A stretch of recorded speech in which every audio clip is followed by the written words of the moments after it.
Quantuma, Clarkslegal and Clydesdale Bank recently joined forces to deliver a webinar explaining how business owners can use employee ownership trusts as a mechanism to sell a business to its employees, on the owner's terms and with significant tax benefits. Alongside Stuart Mullins from Clarkslegal and John Palmer from Clydesdale Bank, Adrian Howells and Ian Barton from Quantuma discussed a range of benefits for business owners to consider when using an EOT to sell their business. Good morning, everyone, and welcome to our joint webinar with Clydesdale Bank and Clarkslegal on employee ownership trusts, otherwise known as EOTs. My name is Ian Barton, and I'll be your chair for today's session. In this webinar, we'll provide a brief overview of EOTs as a viable mechanism to sell a business. We'll discuss the benefits, the disadvantages, and ways to structure an EOT, as well as considerations from a banking perspective around using a bank to fund that EOT transaction. The discussion will use both worked examples and insights from deals already worked on by the panelists. What we're trying to do here is to give you a one-stop shop insight across the financial and legal advice that you'll need, the structuring, and also the sourcing of bank funding. And so, without further ado, let me introduce you to our speakers today. First up, we have my colleague, Adrian Howells, a director at Quantuma. Adrian is a corporate finance specialist who works with small and medium-sized enterprises and helps shareholders achieve their goals.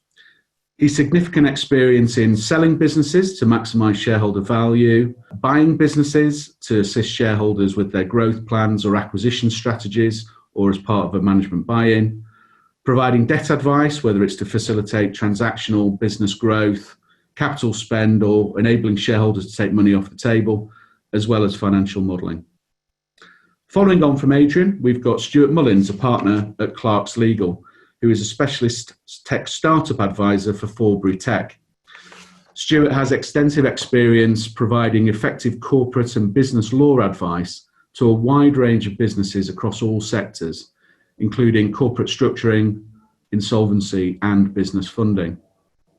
Finally, we have John Palmer, a director in the Clydesdale and Yorkshire Bank's cash flow finance team, where he supports small to medium-sized enterprises from a variety of sectors as they seek to raise debt for management buyouts, acquisitions, and growth capital.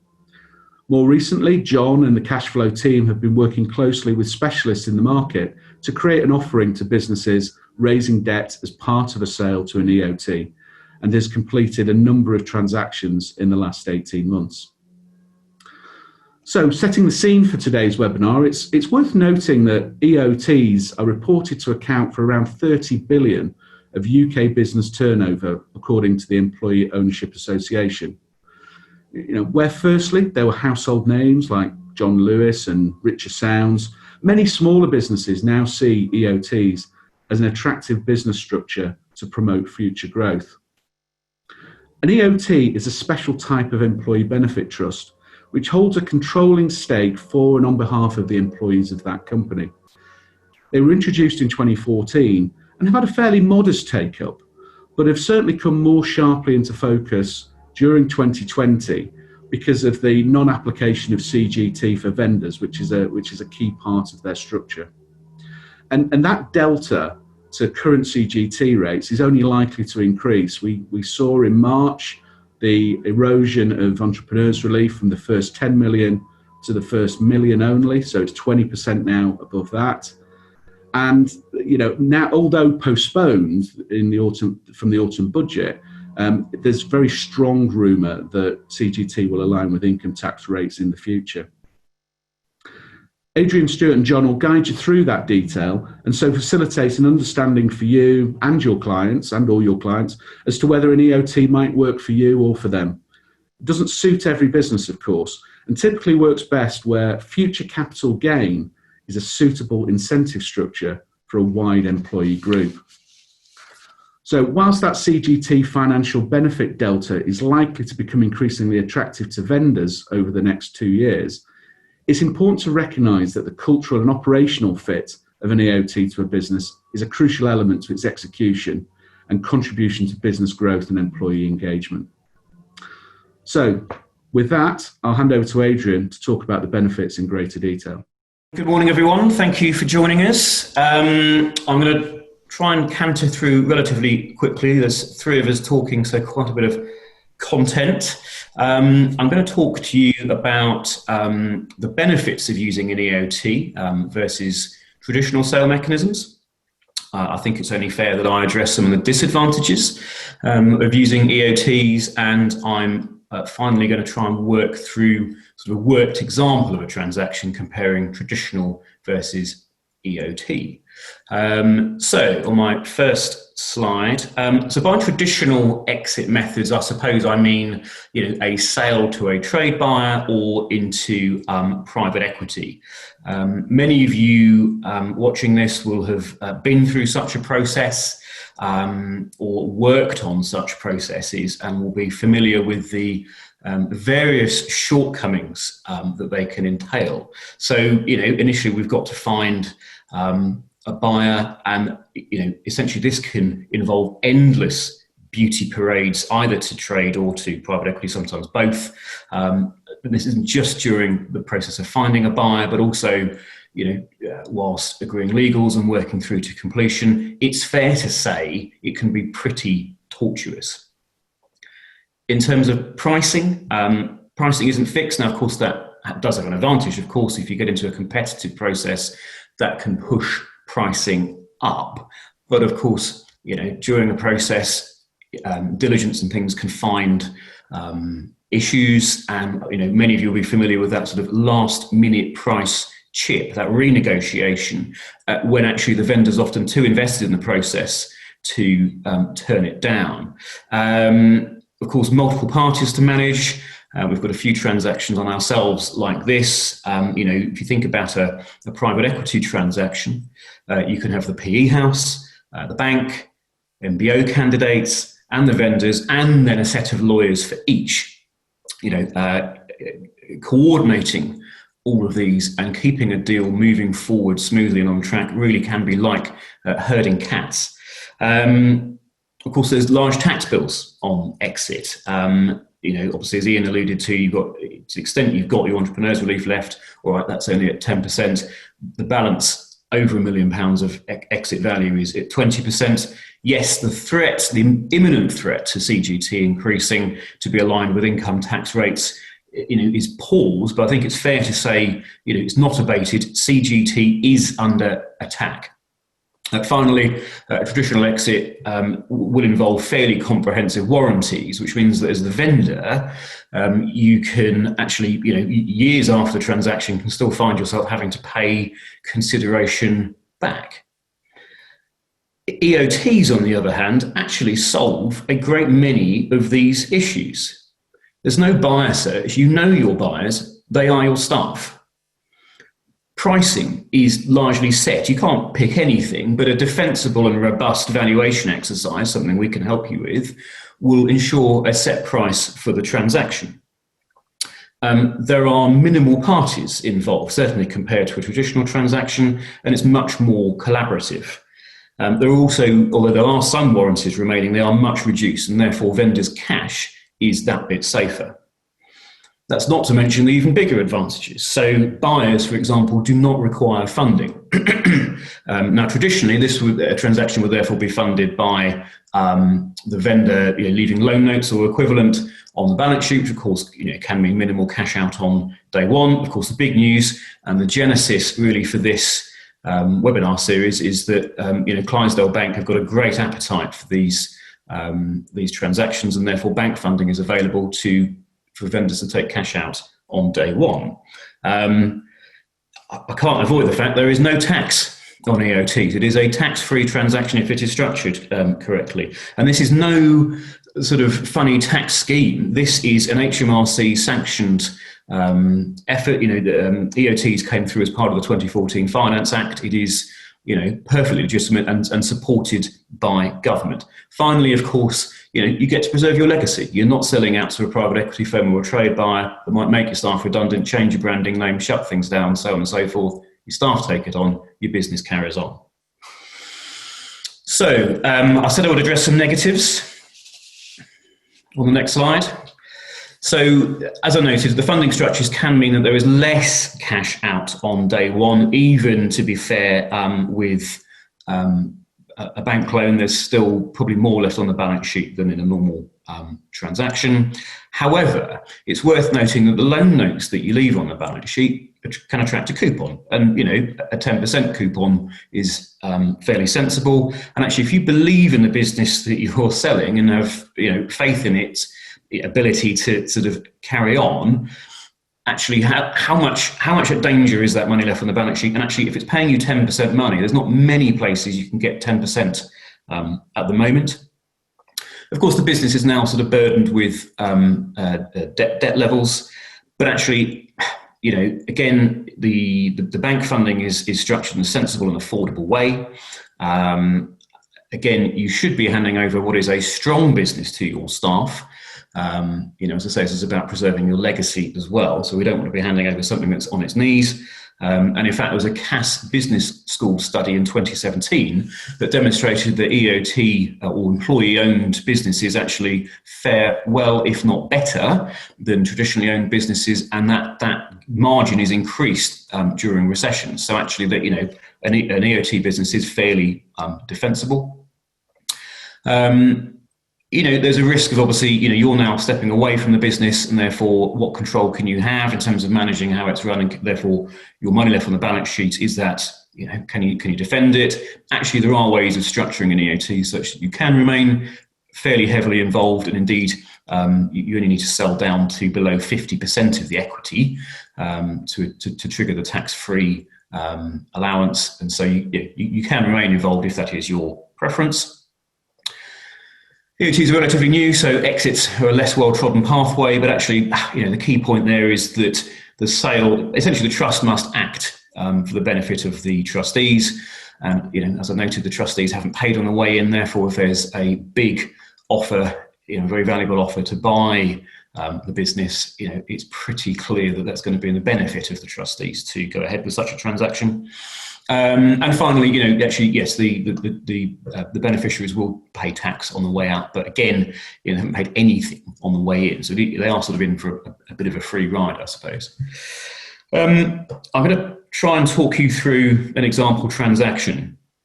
Slightly tricky to follow. Apologies, just banging a table on a slide like this. What I'm trying to show you here is one business with various sort of transaction scenarios. So this one business is a £2 million EBITDA business, and it's got £4 million of free cash on the balance sheet. The first two scenarios are under a traditional exit, and the third scenario is under EOT. And then with my traditional exits, I've got the current tax regime, 20% CGT, and I'm showing what the CGT may move to now in the spring.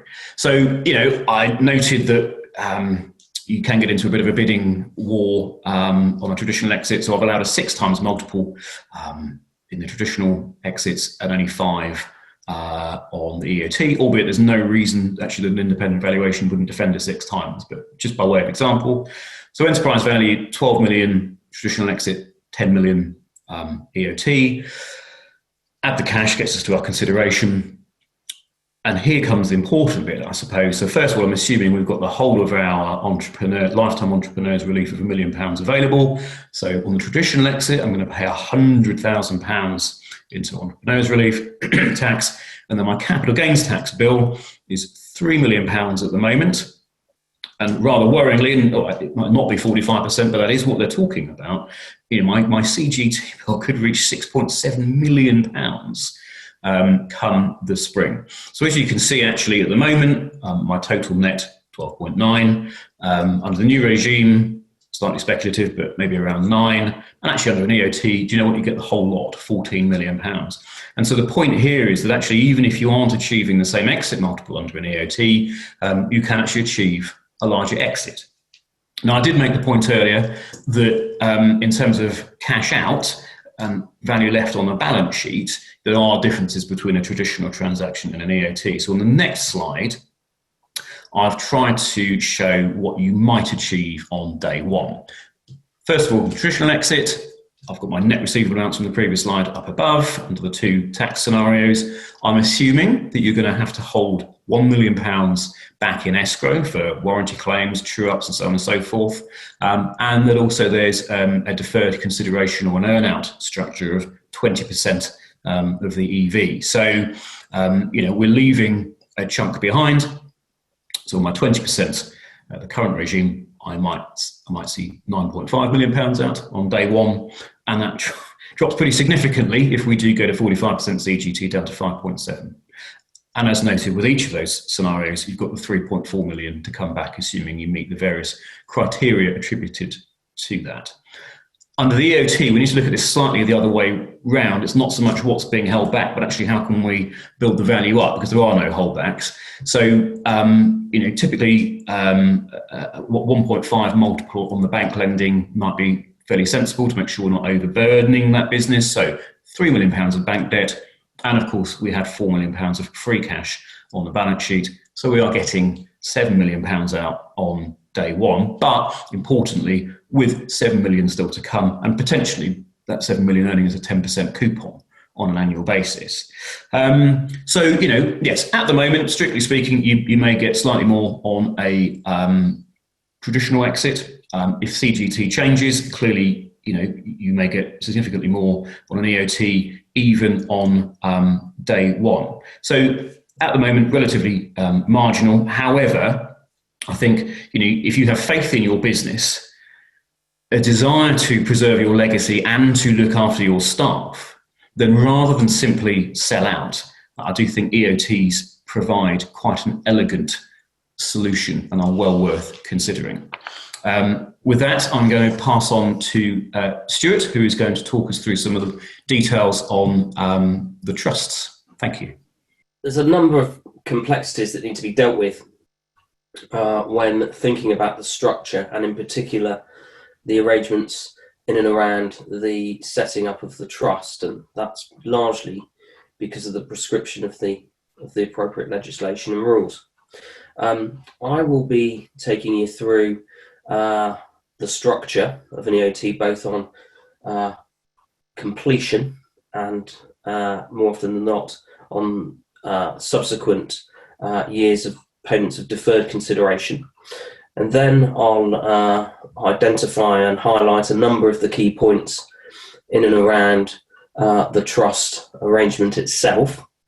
And then I'll conclude, before handing you over to John, by taking you through a number of the practical considerations that I think you have to have if you're considering such a structure for disposal. So moving on to the next slide, what I've set out there is a very simple diagram, but it's worth making the point that an EOT involves the establishment of a trust for the benefit of the employees of the target, and on completion of the share purchase agreement, the initial consideration will flow from the target to the EOT, who will use those funds to discharge the initial obligations under the share purchase or share sale agreement. And then if we take you to the next slide, you, as I say, more often than not will find an EOT acquisition structured through funding on day one, through surplus cash or bank debt, and then the subsequent elements of the valuation discharged through the distribution of profit from the target through an EOT and on to sellers. So the trustees will meet a couple of times a year, review financial performance of the target, arrange for funds to be distributable funds to be taken from the target up until the EOT itself. They will then use those funds to discharge the deferred consideration obligations in the share purchase agreement, and they may well use any surplus funds to distribute out to beneficiaries. There are tax advantageous bonus allowances where all employees can share up to £3,600 without paying tax. So distribution to beneficiaries is an another advantage of this structure. If we go on to the next slide, highlighted there are a number of the key considerations one has to have regard for when establishing the trust deed itself. One of the first key points is that the whole scheme for the advantageous tax regime will fail if control has not been passed over to the trustees from the sellers on completion. And therefore, at least 51% of the voting and income rights must pass over to qualify.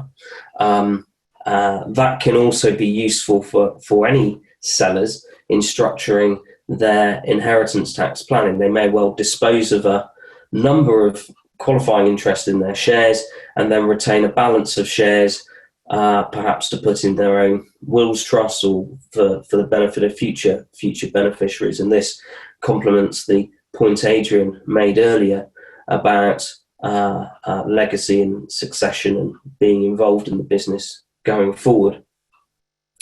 And similarly, when setting up the trust, it's very important to consider who those trustees are going to be.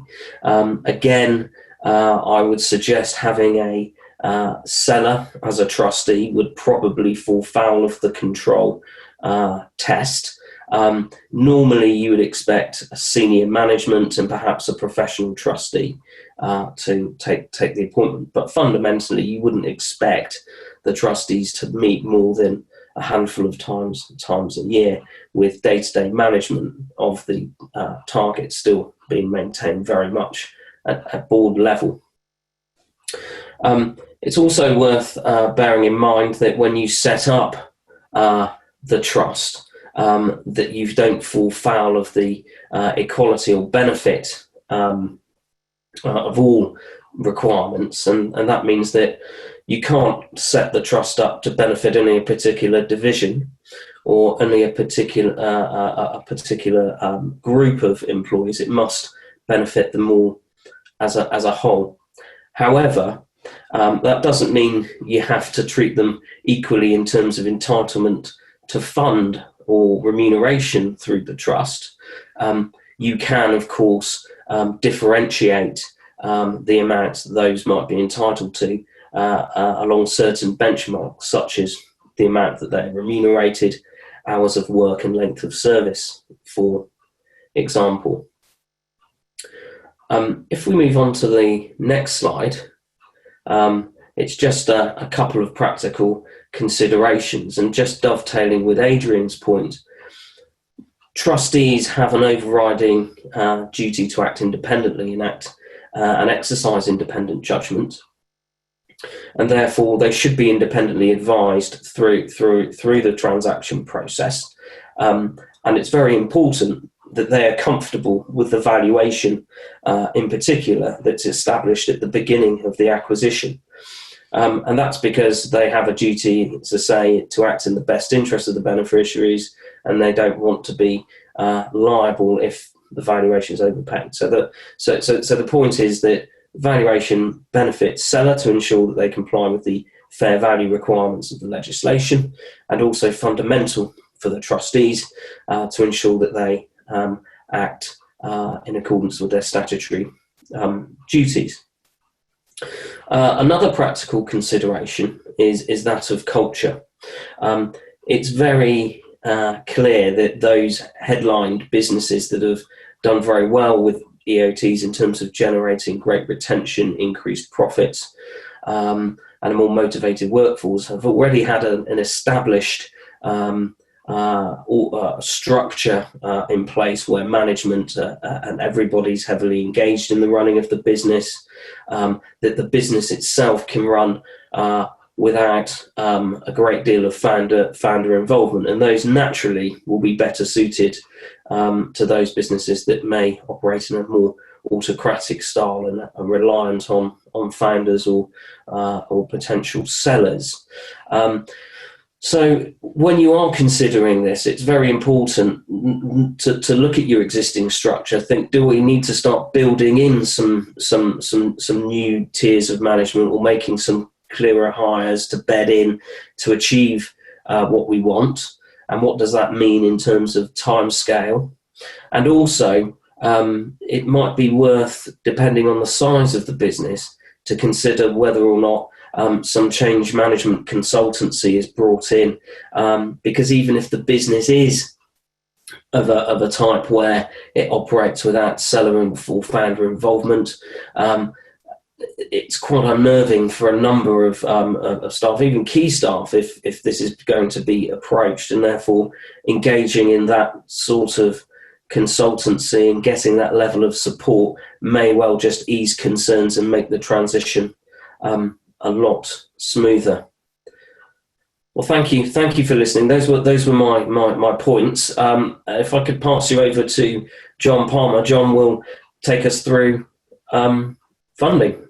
So yeah, I'm just going to quickly cover a quick background into Clydesdale Bank and the team that I work in, before going into looking sort of more into the benefits of using a bank to fund an EOT, before then going into appetite for lending generally, some sort of specific considerations when you'd be looking to put bank debt into an EOT, and then finally, similar to Adrian, we'll go through a worked example at the end to show how bank debt can really help you realise some cash on completion. So first of all, just a very brief intro. The cash flow finance team that I sit in started up a few years ago, and really to provide debt to privately owned sort of SMEs looking to fund M&A, MBOs, etc. Where at the time we thought there's a bit of a gap in the market. The other lenders weren't really interested. And then probably about 2 years ago, we stumbled across the EOT concept, and sort of after some pretty hefty research up front, we've now managed to complete four EOT transactions. We've got a number of others sort of at various stages in the pipeline. So sort of moving on to why you would actually use a bank to fund an EOT. So I guess from our perspective, the EOT is a evolution of sort of the more traditional management buyout model. With a buyout, obviously you're selling shares to senior management team or incoming management team, but with an EOT, obviously you're selling them to the staff. And for us, that represents a major sort of de-risking versus the traditional MBO, because you haven't got that new management team coming in. Can they drive the business forward? We already know the individuals involved in the business. We can already see from the track record what their abilities are. And traditionally, when you do an EOT without bank funding, as sort of Adrian alluded to, aside from any excess cash sitting on your balance sheet, you don't actually have the ability to take any day one cash consideration. However, using debt can unlock some of that equity value and provide a cash payment to the vendors on day one.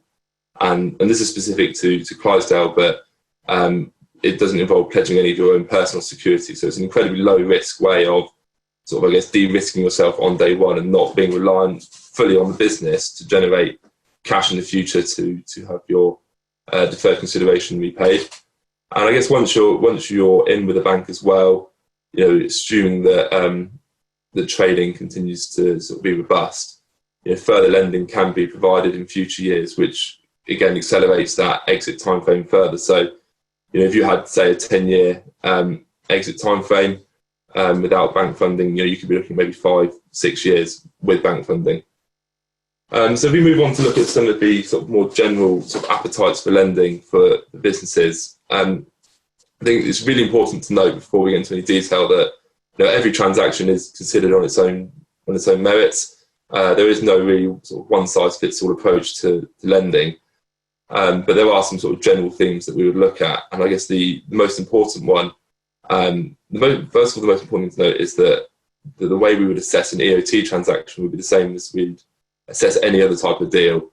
And first and foremost, that comes down to, does the business actually generate sustainable cash flow that can be used to repay the debt?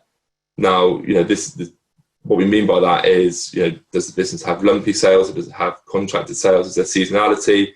Is it a cyclical business, or is it actually fairly recession-proof? And obviously in today's environment, that's incredibly important, more so than normal. And then the usual other kind of risks that you would need to consider, including loss of market, a declining financial trend, products, services being substituted, etc. So really, and lots of you will have done this before and been through debt processes or helped your clients go through debt processes. It's no different to how you would view sort of a normal deal. And I guess the last point is, does the level of debt requested, is it reasonable for the size of the business, i.e. is the leverage acceptable? So if we move on to some more EOT specific considerations.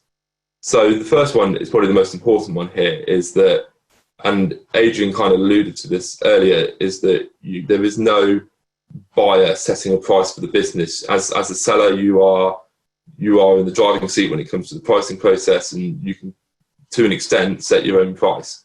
Now, as a bank, we need to make sure that we're not funding against an unrealistic valuation. So we will take quite a lot of interest into how the company is being valued, to the extent that actually on any deals that we would do, we would ask for an independent valuation process to be undertaken to kind of rubber stamp the valuation that the sellers may have ended up on. So, and then moving on from that, and I guess the two are linked, is how much equity value is actually being extracted on day one.